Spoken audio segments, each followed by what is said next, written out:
Hello, this is Mrs. Hunicke. Welcome to the next screencast for citing your sources using NoodleTools. This will be a citation for a database article. So, you should have your database article open and ready to go in opposing viewpoints. So I'm going to use this one. And you should also have your NoodleTools sources open. And we are going to create a new citation. So because I said we were citing database sources, I am going to choose database because it's in a database. And now I have to determine what it is. What was the source originally? So if I go back to opposing viewpoints, if you look here at your breadcrumbs, you can see that this article came from viewpoints, and as I have said in class, viewpoints are excerpts from books. So I'm going to go back over here to NoodleTools and I am going to choose book. Most of the time you will be choosing something in this light blue or gray category. Those are your most common. So once I select book, I can begin to fill out these boxes. Okay. And I know I'm only using a section of the book because it's basically an article.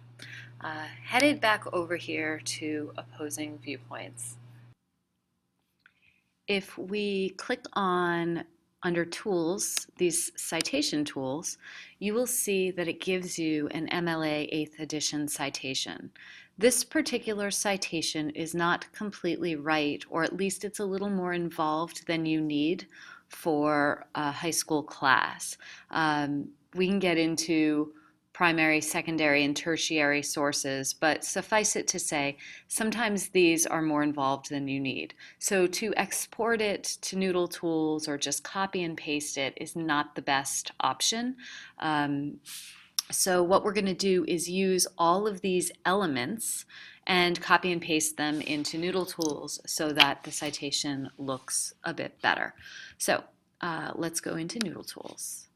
And if you open up this MLA guide on the right side, you will see that if you're just using the chapter or section of a book, it will be the author, the article or chapter section in quotes, the title of the book in italics, any contributors like editors and translators. If it's the foreign language edition or the third edition, any volume numbers, publisher, year, page numbers if they're given, the name of the database, and the URL. That's the information we're looking for. And over in opposing viewpoints, that's the information that is here, right through the URL. So that's what we're going to copy and paste in pieces. There's some additional information here, the original publication information, that is we are not going to use for this particular citation. So the first thing in NoodleTools asks is which database did I find it in. You can select it from the list. You don't have to type it. You don't have to worry about typos. In terms of the URL, we always want to use the URL that is in either the permalink in the tools, or here in the citation tools they put in the permalink, which is the URL in this citation. So you can copy that and we will paste it right in. If you use the URL from the address bar, it may not work the second time you click on it, or another day when you click on it, because that URL is specific to the session that you are in and the search that you did, the search path that you created during that database search. The permalink will always get you back to that article, and that's why you need that. You'll also notice when I put my cursor in here, URL highlighted in my MLA guide. So when I put my cursor in DOI, there's nothing highlighted here, so I don't need to worry about what that might be. I'm accessing that article today. You can always backdate it for the date that you actually found the article if it isn't today.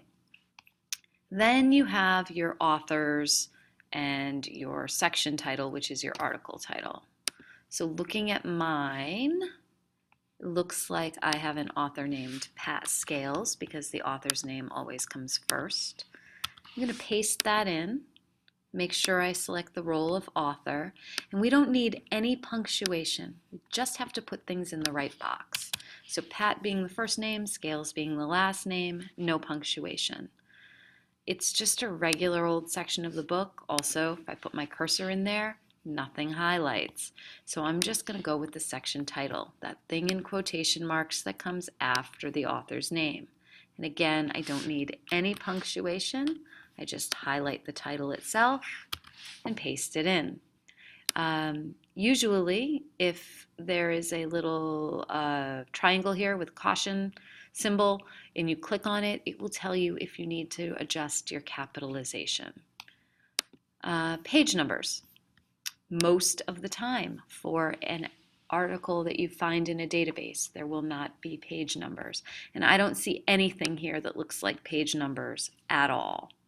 So my next thing is edited by. That makes Thomas Riggs my editor.